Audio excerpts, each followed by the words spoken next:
company-sponsored retirement plan is how the majority of American workers save for retirement.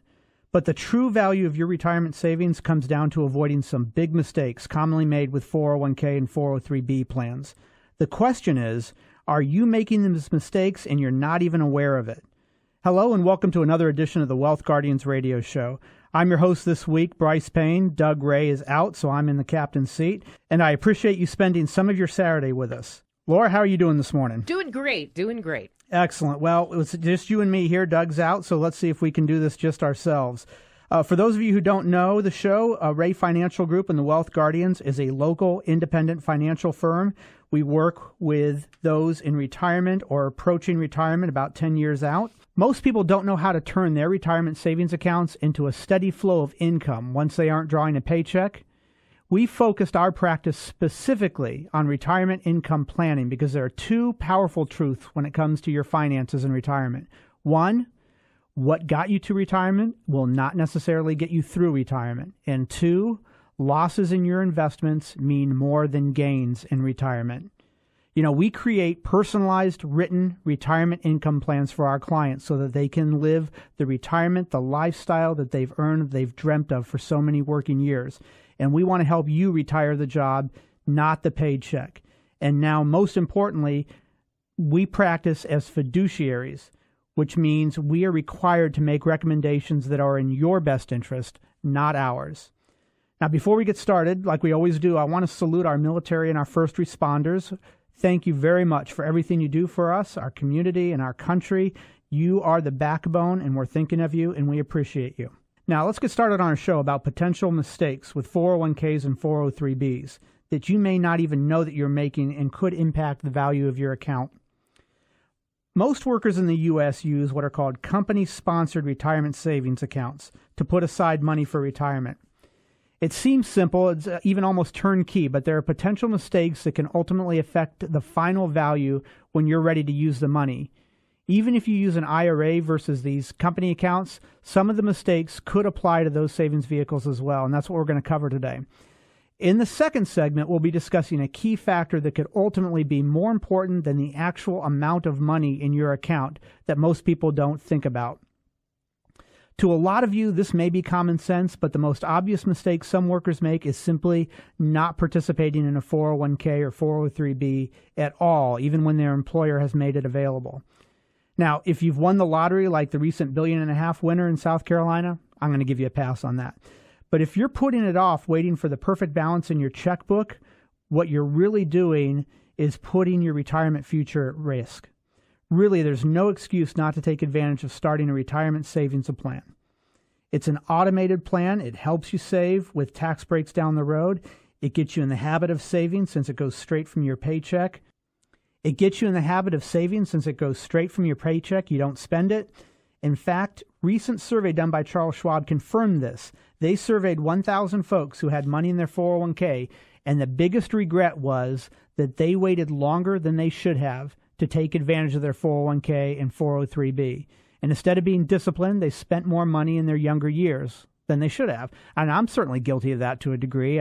Maybe it was just me, Laura, but I found I was more successful taking a girl out to a nice dinner than showing her the balance in my 401k. Didn't seem to work very well. So, and even the ones that take advantage of the plans, they didn't put nearly the amount of money aside each year that they could have. So not only did they start too late, but they didn't contribute as much as they should have in addition to that. Of course, the reason that's important is they miss the compounding interest. And you know what Einstein said about compounding interest? No. It's the seventh wonder of the world. And He said that on more than one occasion, so it obviously had an impact. I guess this is really a great place to mention our 401k report. And you can download this, folks, for free from our website, www.thewealthguardians.com. It's under our resources tab, and it'll give you some great information on the do's and don'ts of 401ks. All right, well, that was the first one. The next mistake people make with their company savings plan is investing in too much company stock. We've certainly seen many folks in our office that have made this mistake. And I understand that the argument could be made that an employee knows a lot more about his or her company and the potential for the stock's growth. But the risk is this. You already draw a paycheck from the company. And if all your retirement savings is in company stock, you've literally put all of your eggs in one basket. And that's not a small risk to take. Over the years, plenty of workers have been blindsided when their employer's fortunes change, and it can happen without much warning. You can think back to Enron. A more recent example is General Electric. Say that you worked for GE for 20 years and you put all of your 401k contributions into buying company stock. In 2000, GE stock was worth over $50 a share. Today, it's around $10 per share. That's an 80% loss. Now, certainly the effect depends on how close you are to retirement. If that stock loss happens when you're 39, yeah, it stinks, but you have time to recover. But if it happens when you're 59, yeah, that's going to impact your retirement lifestyle in a dramatic way, and you will not have time to regain those losses. We personally know someone that experienced this. Doug has a neighbor who retired 6 months before that huge stock loss, and his retirement account went down more than 50%. He was already retired, so yeah, ouch. Yeah, ouch. It hurts when you spend 30 years working for a company and that happens, but it does. And we try to do the best to help our clients get through those situations. Another big mistake made with these accounts is taking what's called a set it and forget it approach, using those now infamous target date funds. We're not fans, and I'll tell you why. Company-sponsored plans are actually notorious for not having a lot of options anyway. And many companies have gone to these target date funds, and they bill them as this set it and forget it approach. And the idea is that the younger a worker is, the more aggressive the fund is. And as you get older, the more gradually it backs off the risk of the fund. What they're really doing is they're taking stocks out of your fund and replacing them with bonds, because bonds are less volatile. However, in today's market where we've got low interest rates and the Fed is slowly raising those interest rates, that makes the value of those bonds go down. So they're acting against the equities in your portfolio. That's not a sensible approach. And another problem with them is that there's so many of them out there now, they're in competition with each other. And if you're deciding whether you're going to go with the T. Rowe Price retirement dated fund or the Vanguard retirement dated fund, what are you going to look at to compare the two? Well, you're going to look at performance. You're going to look at return. But if they're supposed to be getting more conservative, return shouldn't be the main thing that you're looking at. So they don't actually get as conservative as they should because they're trying to compete with each other on returns. And it just doesn't mathematically work. You know, the definition of backing off risk to them is reducing those exposure to equities. And as we said, that's more in bonds, and it just doesn't work that well. There's two problems with this set it and forget it approach. The first is these accounts do not adjust to changing markets year by year. It's a buy and hold approach, whether the market is going up or down. They just perform via program timing strategy. And if you're ignoring what the markets are doing, whether we're in a decline or we're coming out of a decline, those are all opportunities that you need to be prepared for. And I know it can be challenging to be prepared for those in a 401k, but there are ways to do it. And being in those target-dated funds is not the way to do it. They just perform via program timing strategy. The second problem is, and I already mentioned this, that bonds can be, at times, riskier than stocks. So you're really not getting conservative. And people often think they're safer, but they lose value in rising inflation. And in volatile markets, the target date funds do not perform that well. So you have to be careful with these passive approaches. Another problem that I'll tell you about with those retirement dated funds is more often than not, they are just funds made up of other mutual funds. Well, those other mutual funds have expense ratios attached to them. And then the mother fund, the retirement dated fund that is just gathering all those other funds with expense ratios, that mother fund has an expense ratio as well. So it's like you're doubling down on what the fees are that you're paying in those. And if you don't have the returns to show for it, you're really putting yourself in a bind because you're not saving as much money, or your money's not working for you as well as it could in retirement. And if you're putting money in a 401k, that's really what you want it to be doing. You want it to be working for you all those years. And that's the whole point of it, is to let this grow.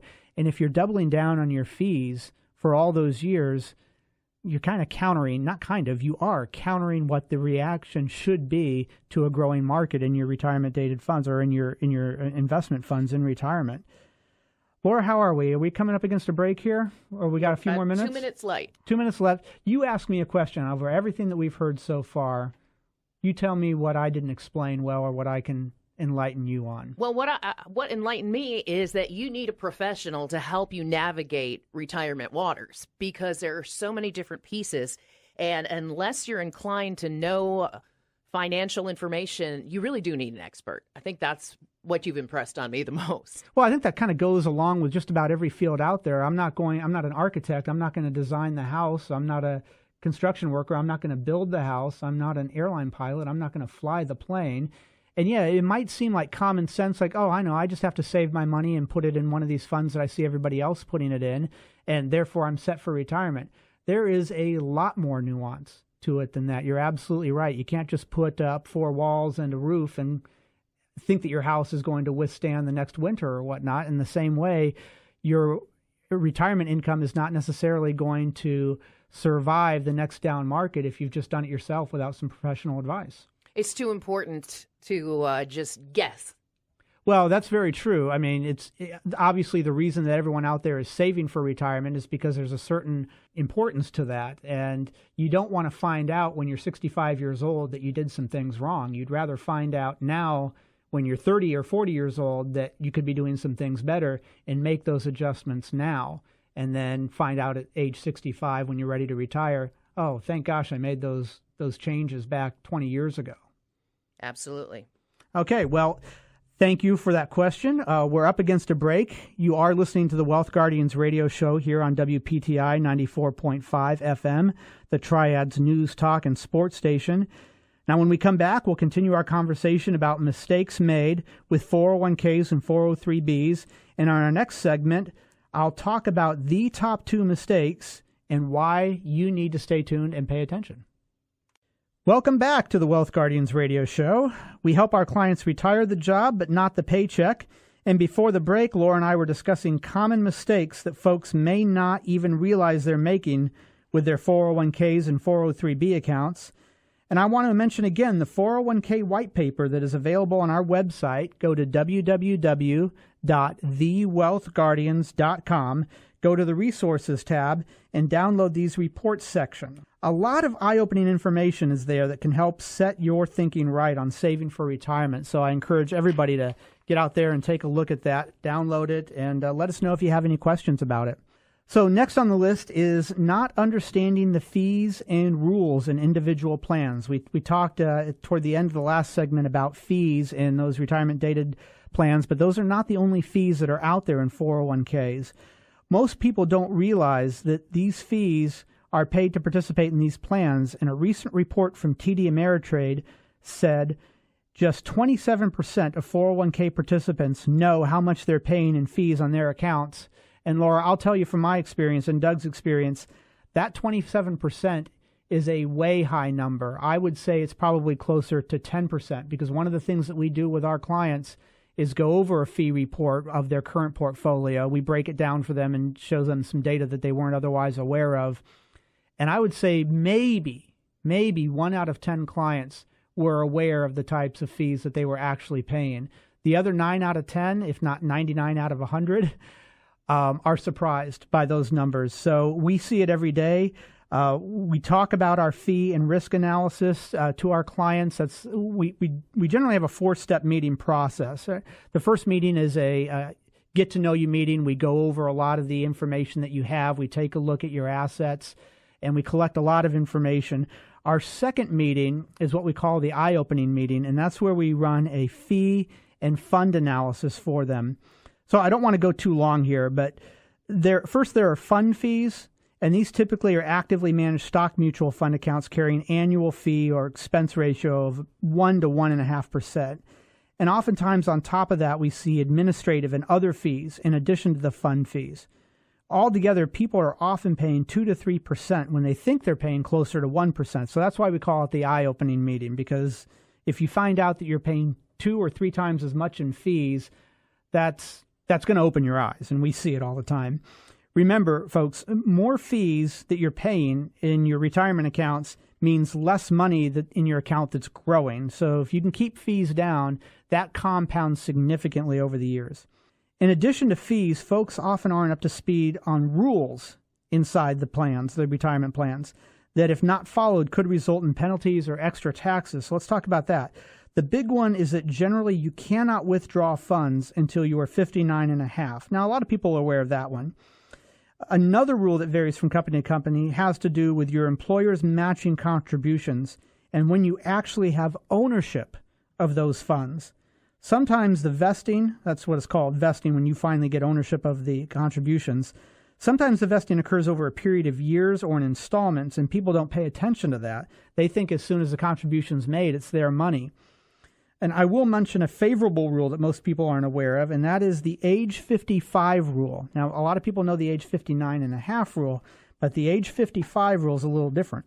And this says if you leave your job or retire in the year you turn 55 or later, you can actually withdraw funds from your 401k plan without penalty. So you don't actually have to be 59 and a half with your current company plan if you separate from service or retire after age 55, but before 59 and a half. So that's a lot of good information for people. And if I know we go through a lot of this fast, and if you want to give us a call and meet with us to go over more of these details, you can always reach us at 336-391-3409. Okay, having said that, the next mistake people get in a jam and cash out or borrow money from their 401k. We get it. Sometimes life happens and there's absolutely no other option. But almost always, borrowing from your 401k is a big mistake, and this should be a last resort choice, and I'll tell you why. In a best-case scenario, you pay the funds back after a period of time. That's a best-case scenario, maybe a year or two. But even then, you've lost the growth and compounding all those years. And in the worst-case scenario, it never gets paid back, and you end up paying penalties and taxes. And you've drained that retirement bucket, so retirement becomes a much bigger challenge. Even when a major life crisis happens, please, folks, explore every other option before you borrow money from your 401k. And I have to say here, wanting a new car or wanting to make upgrades to your kitchen, those are not major life crises that justify taking money from your 401k. I'm sorry, it's not. Also, keep in mind that when you change jobs, this doesn't give you a license to dip into this bucket. What I would beseech you to do is roll the money over into an IRA and then continue saving in your new employer's 401k just like you had previously. Okay, with that, let's now get to the top 2 401k mistakes on our list. The first one of the top 2 is not contributing enough to get the full company match offered. If you're doing this, you're giving away free money. If you work for a company that offers a match to the contributions you make, you should find out exactly how much you have to contribute to get the full match and do it. I won't argue that there are certainly instances when you have better options above the company match and may need to put other contributions elsewhere. But for Pete's sakes, get the free money at least. All right, enough said.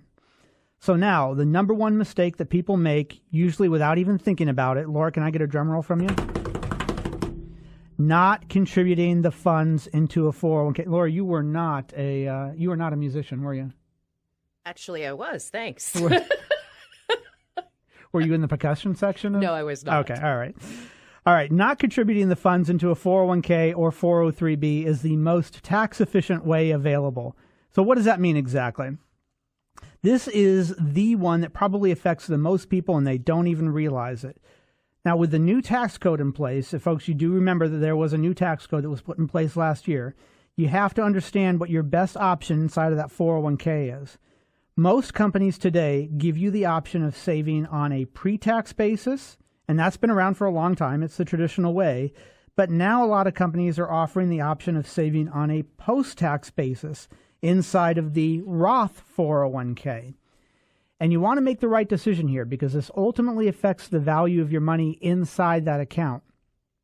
The ultimate value of your retirement savings account is not the dollar figure inside the account, but the dollar value of that money after tax. And let me explain it this way. Let's say you've saved $300,000 in your traditional 401k and you're ready to retire. The problem is you don't own all $300,000. You have to pay Uncle Sam when you tax that money out. Depending on the tax rates at the time you withdraw in your tax bracket, your investment could be worth 20 to 40% less than that $300,000. Now, if you save $300,000 in a Roth 401k, When you retire, all $300,000 is yours because it's after-tax money. You already paid the taxes when you put it in. Now, the key question is, which way do you choose? Should you take the tax deduction now and agree to pay taxes on that money later when you retire, or do you pay taxes now and enjoy tax-free money later when you retire? Now, of course, it depends on a variety of individual circumstances, but a simple rule of thumb to consider is this. If you're making a large amount of money today and you're in a high tax bracket and you feel your retirement income is going to be significantly less, then you may benefit going the traditional route, getting the tax break now and paying less taxes when you withdraw down the road. However, our experience has shown that not a lot of people retire and can live on significantly less than they currently do. And does anyone really think taxes are going to be lower in the future? Laura? That's a resounding no. No? Okay. We tend to agree with you. Taxes will most likely be higher in the future. You know, folks, the top tax bracket back when Reagan was president was in the 70%. We're nowhere close to that now. And so the deficit just keeps rising. And the government at some point is going to have to raise taxes. I know a lot of people don't like that concept, but we have to do it at some point. So with the new tax code and our tax rates at a historic lows until at least 2025,